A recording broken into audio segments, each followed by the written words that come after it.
Welcome, everybody. Thanks again for joining us today. And also appreciate everyone that's been tuning in the last few weeks. I know we've been doing this now for a while, and we've had a lot of great guests come on board here with us and just talk about what's going on. We've started this, probably the end of March now, and we've upped it to 2 times a week just to bring on more people, just to talk and have open dialogue and see what's going on, not only in the state of Wisconsin here, but also across the nation. So we appreciate all the guests that have come on. And today we have an amazing guest in Joesph Green, who is our past 2018 Rally for Recovery headliner. Did an amazing job. That's actually where I first saw Joesph and some of the things that he does as far as his spoken word and being an artist and an educator. So Joesph, welcome today, and I'm so glad that you're a part of jumping on this with us this week.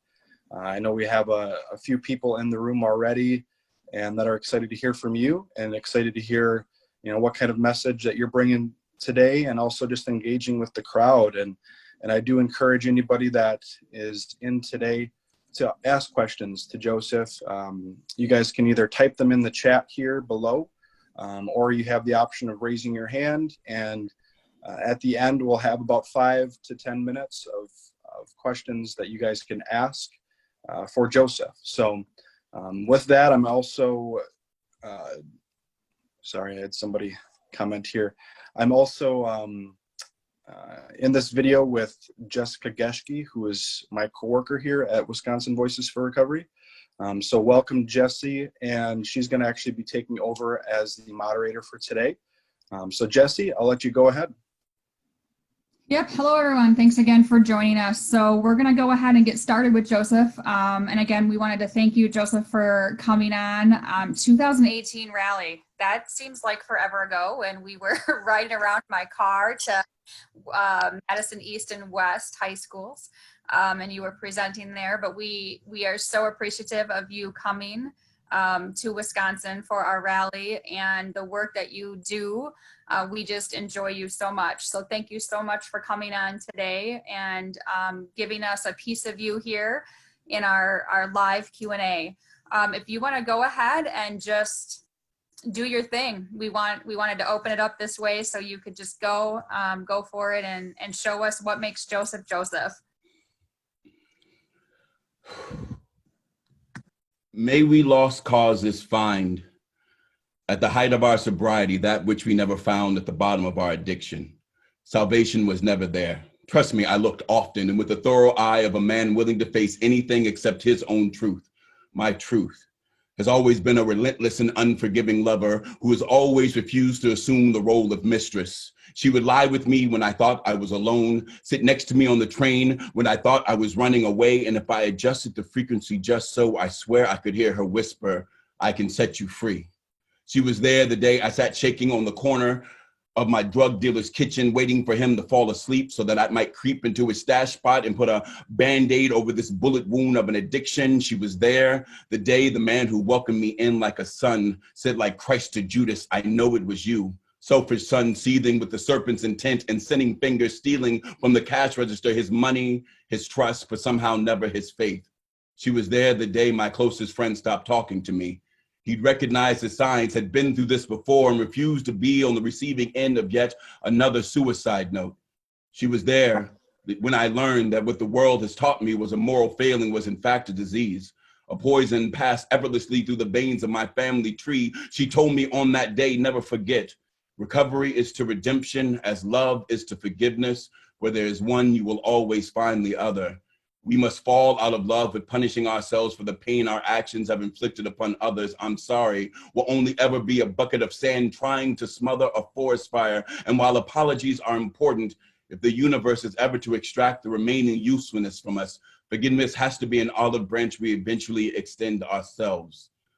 Seek to embody the spirit of St. Jude. Let us use this life and this light and these stories as a beacon of hope for anyone who has ever considered themselves a lost cause. We fight for the breakers and the broken, the damagers and the damaged, the feared and the fearful, to remind them that they are not alone, that we are all here hurting and healing together. We fight for the millions we've lost, for the loved ones searching for purpose amongst the embers of lives extinguished far too soon, for entire communities that have been ravaged by a system that has too long punished the crime instead of treating the disease, for those working the system from within the system, attempting to restore humanity, to restore dignity. The spaces too often sacrificed for the financial or political bottom line. Together, we can create this world as we would want it to be, not just by knowing what we are fighting against, but by knowing and never forgetting what we are fighting for. Amen. Hi, everybody. My name is Joseph Green, and I'm going to be talking to you today about things that are important to me, and about how I have been making it through this particular period of time in my life as a person in recovery. So if you have anything that you want to add or say, I'm not monitoring the chat, but is it Jesse? I can call you Jesse. Jesse is monitoring the chat.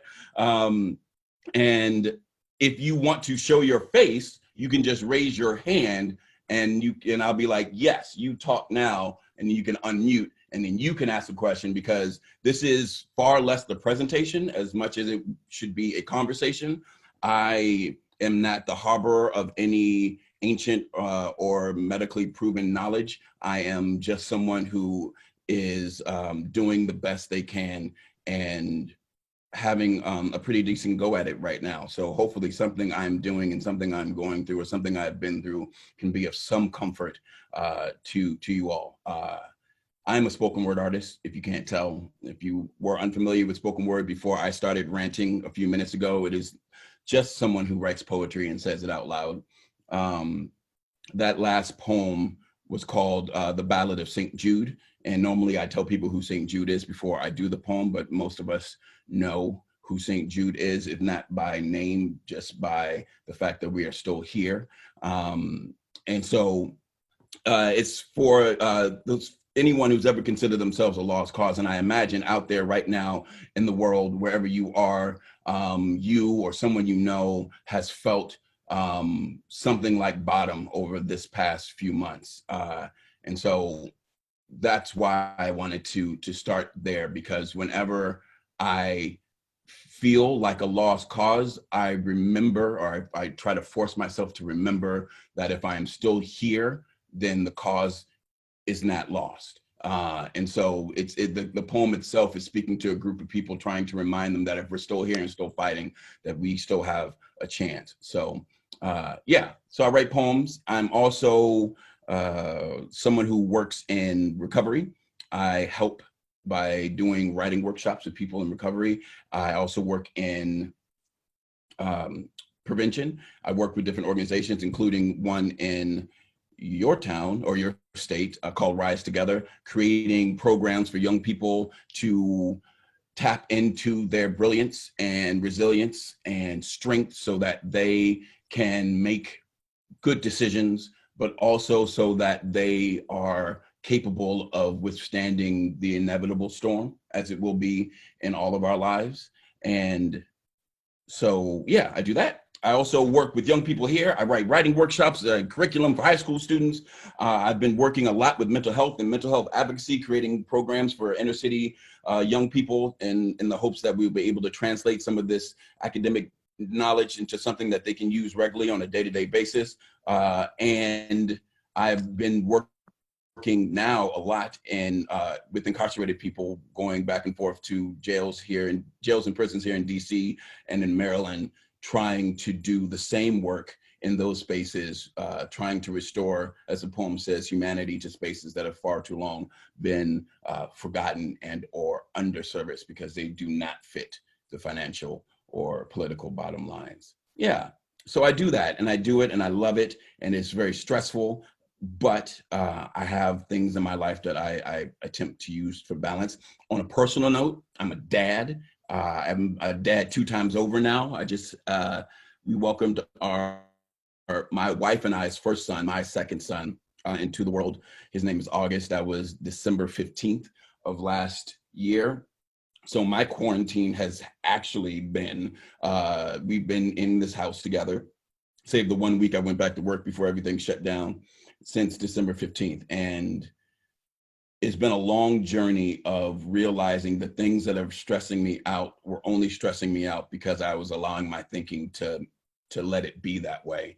And that the blessing of actually having my child around me at this age is something that I completely needed to lean into. And I think a lot of what's going on is learning to lean into a situation as opposed to pulling back, opposed to trying to keep the world the way it was, but realizing that the world can change and so can you. And I was not able, due to many conditions, addiction being one of them, to be present for my first son at this age at the way that I would like to have been. And so the fact that I was lucky enough to get this second chance, I refuse to allow, him wanting me or needing me or me trying to balance him and work to be something that I deem to be negative. Stress is natural, it's a part of life. And I deem to call this a good stress. So that's just a personal note. I am in this small apartment in Alexandria, Virginia, and I've been continuing to do my work, albeit through this digital platform. I've been filming workshops and doing Zooms with people from all walks of life, trying to continue some sense of connectivity in the middle of all of this. Because while physical touch is super important, I have also found that even through these mediums of technology, I get in my feels. Emotion is alive and possible, and connection is possible. And we have to be willing to adapt to allow the light to come in, because it's there. There are people here, just in this small group that we have here, that are looking to connect with folks. And if we continue to tell our story, continue to cultivate those tools of communication, there's a chance for us to make the world as we would have it be after this particular rupture and things. And I don't see it as a bad thing. It's unfortunate that it is coming at the expense of lives, but I feel like the universe is telling us something, it's shaking us. It's saying that there is, all of these things that we say to ourselves, like the economy can't stop, and school will never stop, and this will never stop, and this will never stop. And so there's no chance for us to actually turn things around in a dramatic fashion. We just have to go with the flow. This has proven that we can stop and redirect and change. And now the question is, are we going to get ahead of that change, or are we going to allow it to happen to us? And none of this I was planning on saying, but it's all coming out now. And yeah, I'm going to pause for a second and take a breath and say, thank you for having me. This means a lot to me. I see some faces I recognize. I see some names I do not recognize, but I was just sitting here in my office by myself. And if I didn't spend this half an hour with you all,